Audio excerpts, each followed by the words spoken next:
Many of these spices have medicinal properties. In ancient times, most medicines came from plants. According to the ancient Indian physiological texts, the state of one's health can be attributed to one's eating habits. Science has shown that some plants have curative powers. Willow bark is the basic ingredient for aspirin. Spices like garlic are believed to boost the immune system and help with minor ailments. Drawing from these ancient prescriptions, herbal medicine has become big business not only in India, but worldwide. Native spices and herbs are mixed in a variety of combinations by more than 8,000 pharmacies. Global demand is difficult to calculate, but herbal products in India alone constitute a billion-dollar market.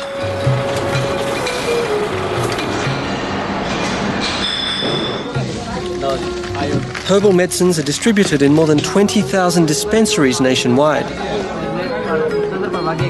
But the use of herbs and spices is only one step towards health in India's comprehensive medical philosophy.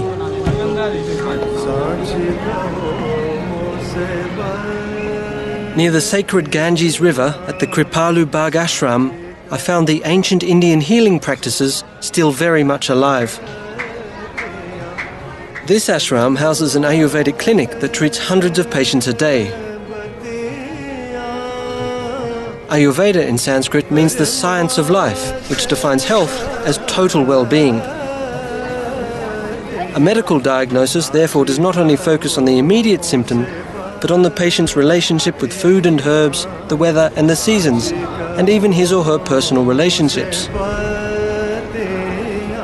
Ayurveda was the first system of medicine to appear in the world. And finally, after 5,000 years, this holistic approach is now embraced in the West. Yoga, which is one of the most important aspects of Ayurveda, has become very popular.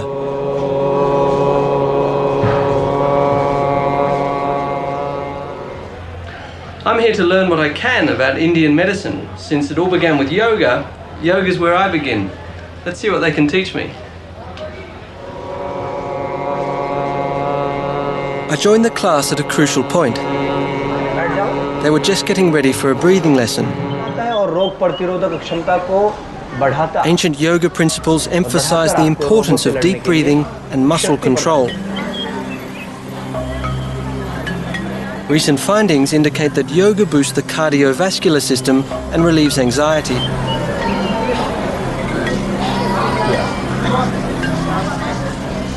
It seemed to work. The yogic breathing exercise, though a bit unusual, invigorated me immediately.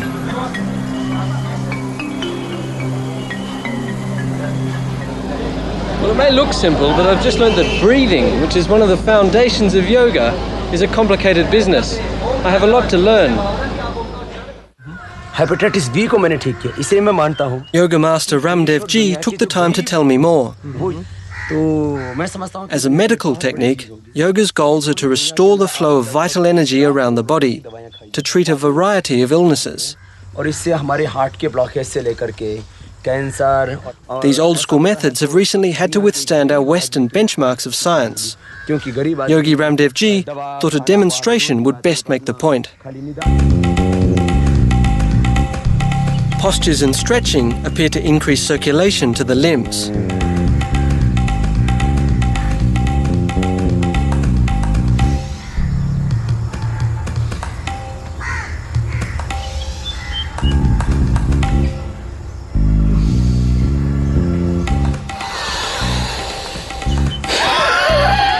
Deep breathing induces relaxation, and with practice, you can gain control of muscles you never knew you had.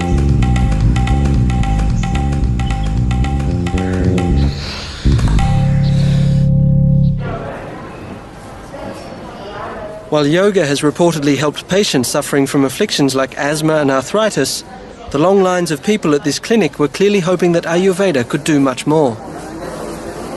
I couldn't think of a better way to learn about Ayurveda than to become a patient of an Ayurvedic doctor. So I scheduled an appointment with Dr. Gaval.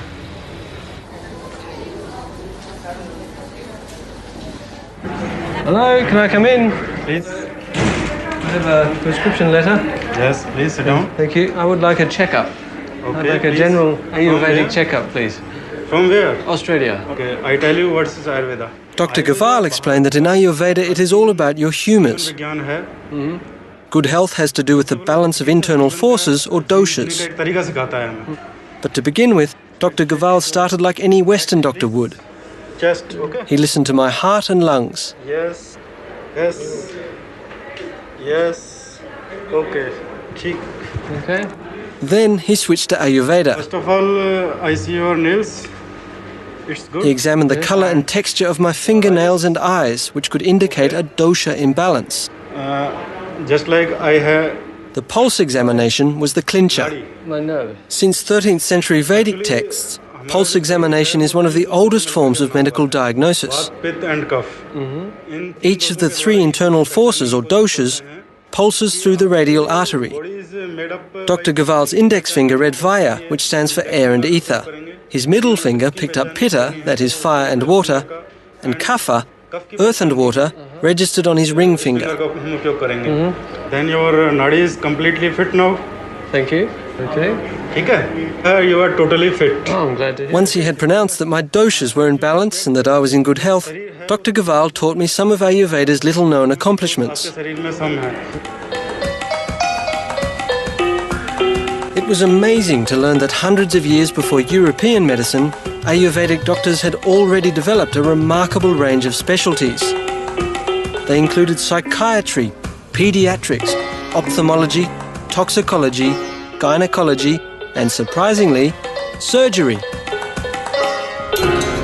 As it turns out, the ancient Indians had designed surgical instruments and developed unprecedented operating techniques centuries ago.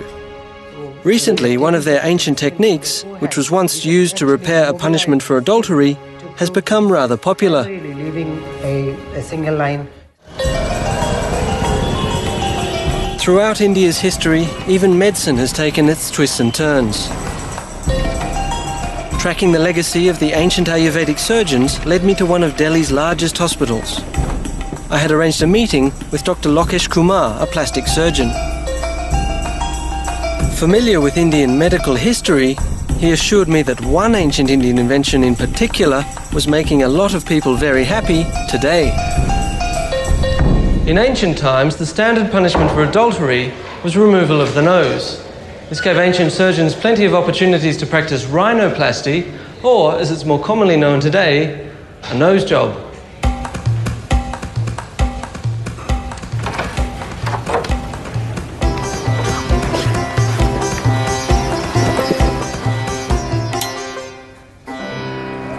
And Dr. Kumar, it's fair to say that Indian doctors have been doing what you do for a very long time. Well, this operation of rhinoplasty, it evolved in India. The earliest description, that is 600 BC, was the tissue taken from the cheek. Right. But the basic principle remains same. So what you're saying is that the practice you do today is exactly the same as the ancient practice. That's right, because the reconstructive rhinoplasty has been practiced for ages. We mark it. Except for a slightly different measuring technique, little has changed in the procedure invented by the ancient Indian surgeons. For making the nose. A leaf was used to measure the area to be covered. A flap of skin was dissected from the cheek or the forehead and flipped over. One side remained attached to provide the blood supply. The flap was then sutured to scarified areas on the cheek. Wooden tubes were inserted to form the nostril. The essential technique of moving skin from one place to another is exactly the same as the ancient technique. Well, that's right. Why we take the tissue from the forehead is because the skin here is quite elastic. And when we have taken sufficient skin from the forehead, we can actually mobilize the skin to close the defect. So you can get a new nose and clean up the wrinkles on your forehead all at the same time. Well, that's right. You get the forehead wrinkles removed as a bonus. I wouldn't mind a bit of that. What most impressed me about my visit to Dr. Kumar's was the sheer antiquity of plastic surgery. For centuries, this ancient Indian idea has been a true blessing for those who desperately needed it, and for those who are merely looking for a little improvement.